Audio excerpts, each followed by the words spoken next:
Rêveurs, 1891 through 1892. Herr Friedrich Thiessen receives the card in the mail, a plain envelope amongst his invoices and business correspondence.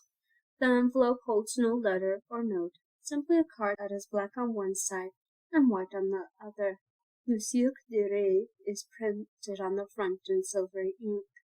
On the back, handwritten in black ink on white, it reads, 29 September, just outside Dresden, Saxony.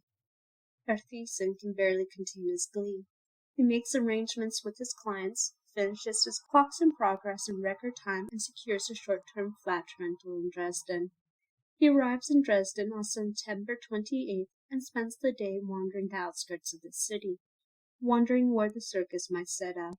There is no indication of its impending arrival, only a slight electricity in the air, though Herr Thiessen is unsure if anyone, save himself, can sense it. He feels honored at having been given advance notice. On September 29th, he sleeps in, anticipating the late night ahead. When he leaves his flat in the early afternoon to find something to eat, the streets are already buzzing with the news. A strange circus has appeared overnight, just west of the city. A gargantuan thing with striped tents, they are saying when he reaches the pub. Never seen anything like it. Herr Thiessen stays silent on the matter, enjoying the excitement and curiosity around him. Shortly before sunset, Herr Thiessen heads west, finding the circus easily, as there is a large crowd assembled outside already. While he waits with the crowd, he wonders how the circus manages to set up so quickly. He is certain that the field it sits in now, as though it has always been there, had been emptied the day before when he walked around the city.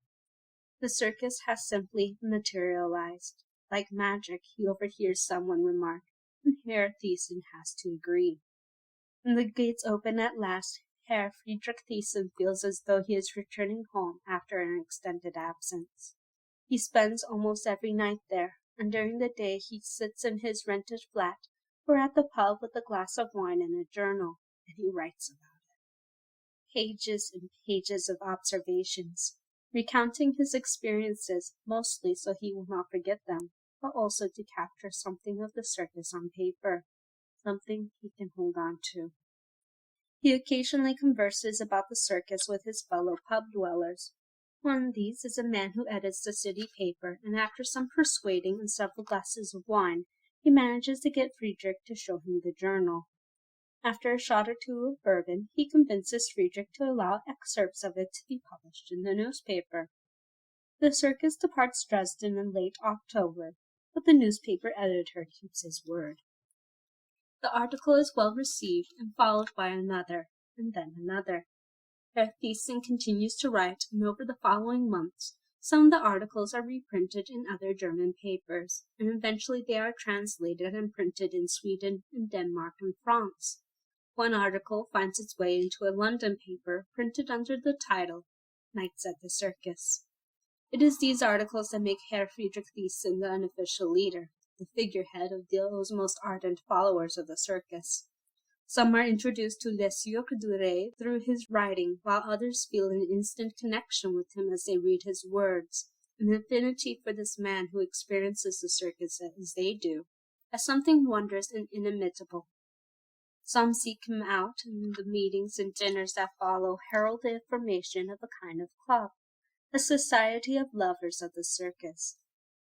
The title of Rêveurs begins as a joke, but it sticks secure in its appropriateness. Herr Thiessen enjoys this immensely, being surrounded by kindred spirits from all over Europe, and occasionally even farther, who will discuss the circus endlessly. He transcribes the stories of other rêveurs to include in his writings. He constructs small keepsake clocks for them depicting their favorite acts or performances. One of these is a marvel of tiny flying acrobats on ribbons, made for a young woman who spends most of her hours at the circus in that massive tent staring upward. He even, somewhat unintentionally, starts a fashion trend among the rêveurs. He comments at a dinner in Munich, where many of the dinners are held near his home, though they are also held in London and Paris and countless other cities as well, that when he attends the circus he prefers to wear a black coat, to better blend in with his surroundings and feel a part of the circus. But with it he wears a scarf and a brilliant scarlet to distinguish himself from it as well, as a reminder that he is at heart a spectator, an observer.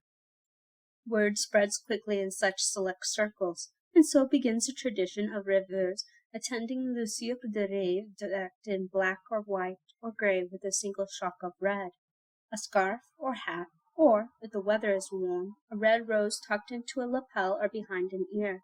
It is also quite helpful for spotting other rêveurs, a simple signal for those in the know.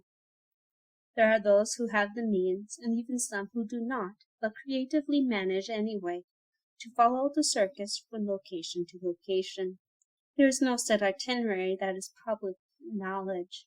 The circus moves from place to place every few weeks, with the occasional extended break, and no one truly knows where it might appear until the tents are already erected in a field in a city, or the countryside, or somewhere in between. But there are those few people, select rêveurs, who are familiar with the circus and its ways, who have made polite acquaintance of the proper individuals, and are notified of impending locations, and they in turn notify others, in other countries, in other cities. The most common method is subtle, and works both in person and by post. They send cards, small rectangular cards much like postcards, that vary but are always black on one side and white on the other. Some use actual postcards, others choose to make their own. The card states simply, "The circus is coming," and lists a location. Sometimes there is a date, but not always. The circus functions in approximations more than exacting details, but the notification and location is often enough. Most rêveurs have a home base and prefer not to travel terribly far. Rêveurs who call Canada home may be hesitant to travel to Russia, but easily make extended visits to Boston or Chicago, while those in Morocco may travel to many destinations in Europe, but perhaps not all the way to China or Japan. Some, though, follow the circus wherever it may lead, through money or luck or extensive favors from other rêveurs. But they are all rêveurs, each in their own way, even those who only have the means to visit the circus when it comes to them, rather than the other way around.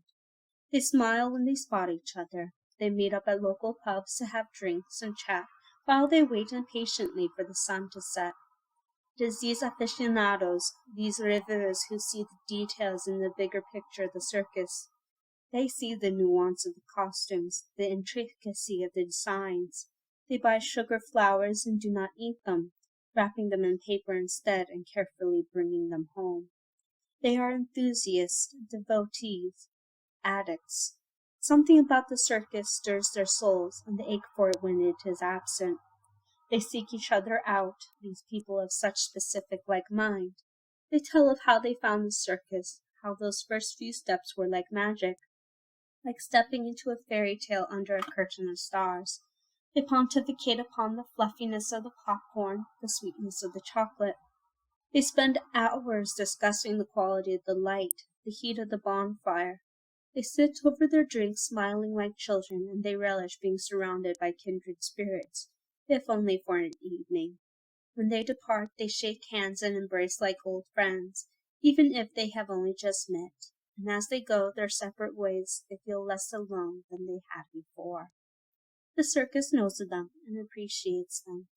Often someone approaching the ticket booth in a black coat with a red scarf will be waved in without paying admission, or given a mug of cider or bag of popcorn gratis. The former, spotting them in the audience, will bring out their best tricks. Some the rêveurs wander the circus continuously, methodically visiting every tent, watching each performance. Others have their favorite spots, which they rarely leave, choosing to pass the entire night in the menagerie or the hall of mirrors. They are the ones who stay the latest, through the small hours when most visitors have gone to seek their beds.